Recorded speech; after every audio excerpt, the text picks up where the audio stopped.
Αντρέα, βάλτηκες να ντροπιάσεις στο σπιτικό μου? Γιατί τον έβασες μέσα, μωρή? Μάνα, τι έκαμα? Γιατί μπήκες μέσα, Αντρέα? Η γειτόνισσα στο φόρο το βουκινίζει. Ποιος θα την πάρει, μωρέ, έπειτα από αυτό που της έκαμες? Δεν σκέφτηκες, μωρέ, που είμαστε με φτωχοί ανθρώποι και δεν έχουμε άλλο από την υπόλοιψή μας και που μόνη προστασία σε αυτή την οικογένεια είμαι εγώ, μια γυναίκα έρμη? Γιατί τον άντρα που έχω είναι σαν να μην τον είχα. Τι σου φταίξα, μωρέ, να μου πειράξεις το σπιτικό μου? Τι θα κάνω τώρα, τι θα κάνω?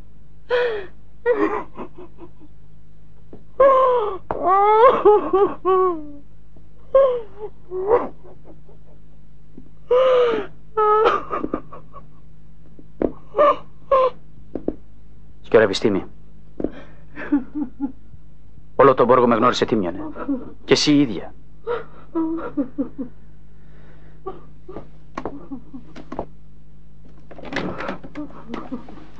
Μην κλαις, χειρά επιστήμη.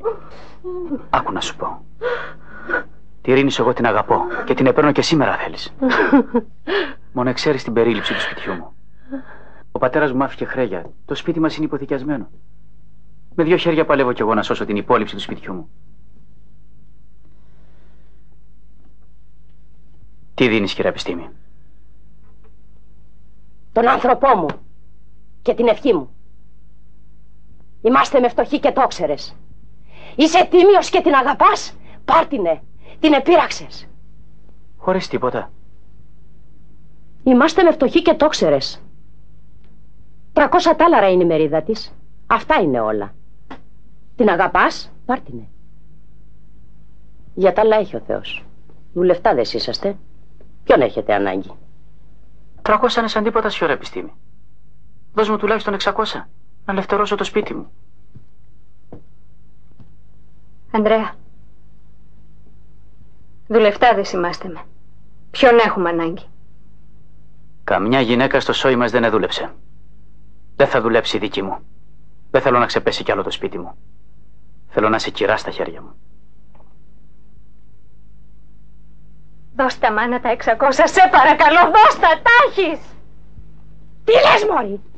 Εσύ έσφαλες κι εγώ να δεκίσω τα αδέρφια σου τ' άλλα? Εσύ έσφαλες, εσύ θα πληρώσεις. Σύρε να κουρευτείς, να πας σε κάνα μοναστήρι, τώρα που γίνηκες βουρδούλιο και κατάστρεψες τη νιώτη σου.